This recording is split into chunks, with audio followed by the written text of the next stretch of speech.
Alright, now the first thing you do is pop off that dust cover. I used a little chisel and a ball peen hammer. Peel back the tab on that lock washer, whatever it's called, and pull off the two hub nuts. And I had pulled back the brake pads from the drums using the flathead and the stars, but I still had trouble getting it off, so again I went to the chisel and hammer. And this was my first time doing this. The passenger side, or the driver's side, was a lot easier. As you'll see, I'll point out the errors I made as I go along. Got to remove that spring, but as it's blocking the 15mm nut behind it. You got 3 of those nuts. Use your socket, pop those off, and you can remove the whole brake assembly and just set it down on the floor. Now, optimally, I would have cleaned these as I went, but I was in a hurry. I was excited about getting them put on, and there was a car show over in East Atlanta called the East Atlanta Roll that I wanted to get to. So then you just pop that off, set it down, and there's the whole steering knuckle assembly. You got to take the cotter pin out of the 17mm bolt that holds the tie rod bushing in, and again, had I taken the time, I have new bushings on the shelf. I just didn't put them in this day. And I have a tie rod separator tool that I use to pop that loose, as well as the link pins. Take the 17mm nut off the bottom bolts of the 2 bolts holding that vise the apparatus around the link pins. And given that this is 47 years old, they were a bear to get out. Make sure that the link pins will loosen so you know they're not dug into the bolt, and pop them out. And it was an ordeal. Not as easy as the 66 on up models where it seems to be just 3 bolts.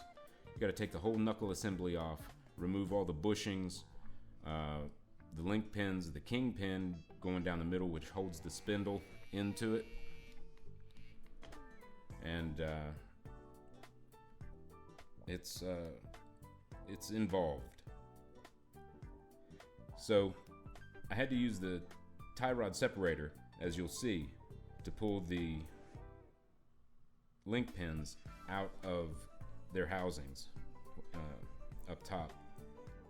And I should have had this jacked up at the bottom. You'll see when I get the lower link pin out, the whole apparatus will separate because it's under pressure here, under tension. Again, that was much easier on the driver's side, as you see that pop down. And same way with the top. The top was a little stiffer. Took a little more effort to get it out. And I saw another video on YouTube.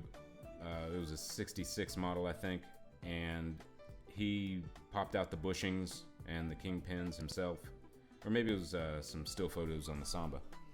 And I decided not to go that route. I took it into Bobby over at Advanced Imports in Tucker, right outside of Atlanta, and he completely rehabbed the whole setup for me, the whole apparatus. Put the new spindles on these, the knuckle, and it looked brand new, as you'll see.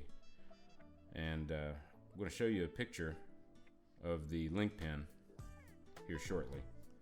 So here, attend to the whatever those are, the arms, and just clean them up real well.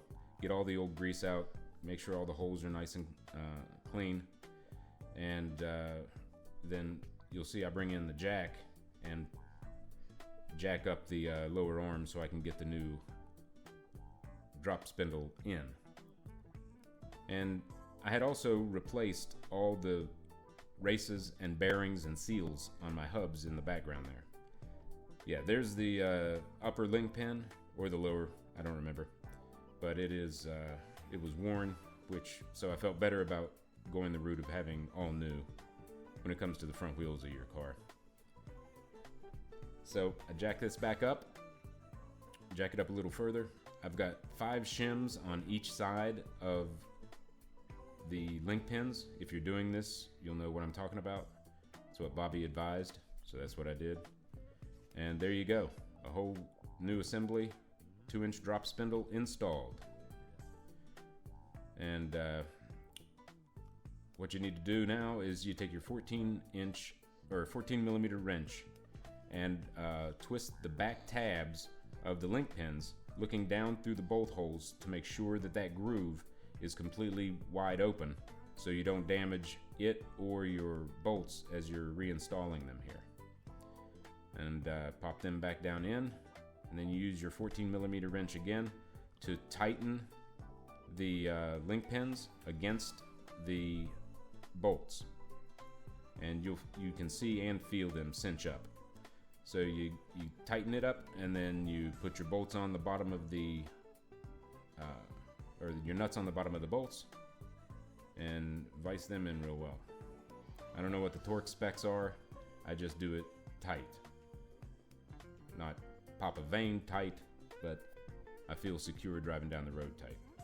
And I'll go back and check them out again in a week or so. All right, pop down the tie rod, put your bolt back on, or your nut back on. Don't forget the cotter pin, and you are pretty much done, my friend. So now we come back here and start the reassembly, which of course is just the reverse of the disassembly. And again, had I had time or the inclination, I would have cleaned all that off and not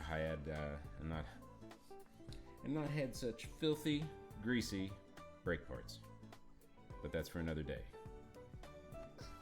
My daughter Vivian is in my lap here. She's 5 months old, and this is her first car. She'll get it when she's about 30. Right, babe? So, 15 mm bolts go back in. Again, don't know the specs. I just tighten them up till it feels right. And reinsert the spring. And then come in with the new hub, races, seals, and bearings. Put it on there, get the nuts on to where it feels, it turns freely.